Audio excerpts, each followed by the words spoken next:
October 13th, 1972 was just an ordinary day for most people. But for others, this day would be the last normal day of their life. And what happened next would become one of the greatest mysteries in aviation history. At 1:30 p.m., a Uruguayan Air Force C-105 plane took off from Uruguay's capital Montevideo for a flight to Santiago, Chile, carrying 45 passengers, mostly young men who were returning home after visiting their families. The pilot of Flight 571 was 52-year-old Lieutenant Commander Luis Delcan, a veteran pilot with over 6,000 hours of flight time under his belt. His co-pilot was 28-year-old Julio F. Popper, a qualified and experienced pilot himself. Together, they had piloted the same plane since August of that year, and they knew each other very well. They had no reason to suspect that this would be their last flight together or that the 43 lives on board would be cut tragically short. An hour into the flight, Delcan contacted Santiago Airport to inform them that they were making good progress and that weather conditions were excellent. They were cleared to continue their route at 25,000 feet, which they acknowledged. At this point,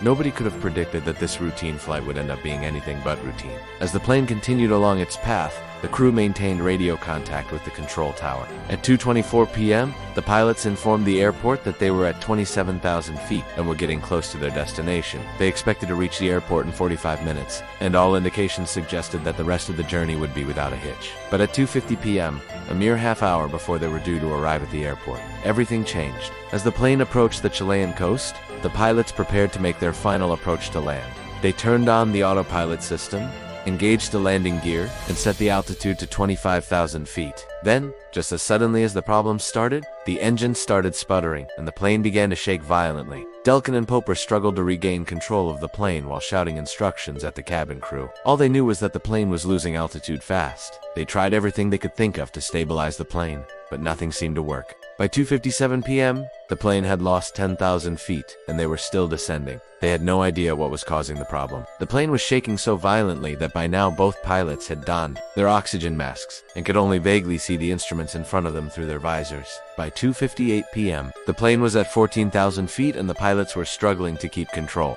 They put out a distress call to the control tower, informing them that they were having engine trouble and were preparing to make an emergency landing. The control tower responded by guiding them towards an open stretch of desert about 40 miles from the airport. But as the plane approached the landing site, the pilots realized that there was a small mountain range nearby. They decided to go around and try again. This time they headed toward a wide valley surrounded by tall mountains. The pilots thought they had finally found a suitable landing spot, but they soon realized that they had made a terrible mistake. As the plane reached the valley, they found that it was completely surrounded by high, jagged peaks. With no way out, the pilots knew that they were in grave danger. Desperate to find a way out, they circled the valley at low altitude, hoping to find a break in the mountains where they might be able to land, but their hopes were dashed when they realized that there was no way out. With their fuel rapidly depleting, the pilots knew that they only had one option left. They turned the plane around and headed back towards the coast, hoping to make it to the airport before their fuel ran out.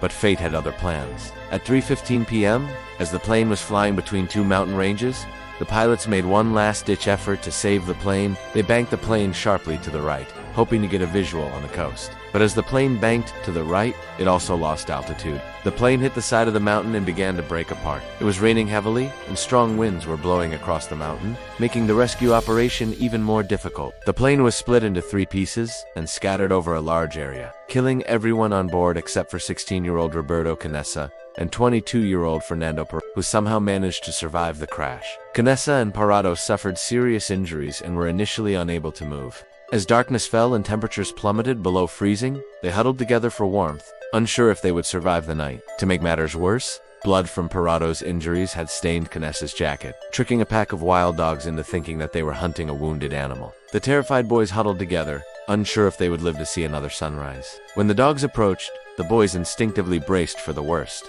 However, instead of attacking, the dogs started licking their wounds.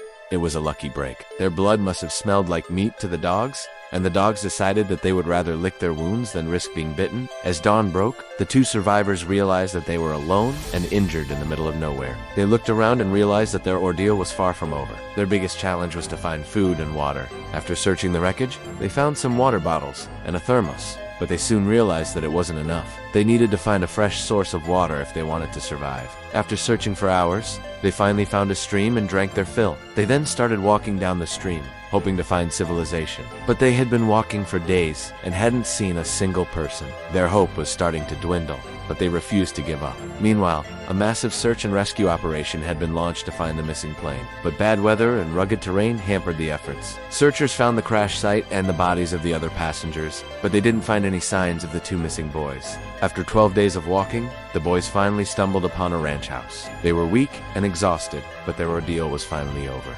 They had survived the crash, starvation, and exposure, and they had walked over 100 kilometers to get to the ranch house. News of their survival spread quickly and they became instant celebrities. People all over the world celebrated their survival and many believed that it was nothing short of a miracle. But not everyone was happy about the attention. Some people criticized the boys for abandoning the other passengers and trying to escape the country. Others accused them of faking their story to gain fame. Despite the criticism, Canessa and Parado refused to let it get to them. They had survived a traumatic experience and were grateful to be alive. In the years since their ordeal, they have become advocates for disaster preparedness and have spoken to countless groups about their experience. They are true heroes, and their story is an inspiration to us all. This event came to be known as the Miracle of the Andes, because it was nothing short of miraculous that 2 people could survive such a horrific crash and then walk over 100 kilometers to safety. What do you think? Was it luck, fate, or something else entirely that saved these 2 boys? Let me know in the comments below. And don't forget to subscribe so you never miss another video.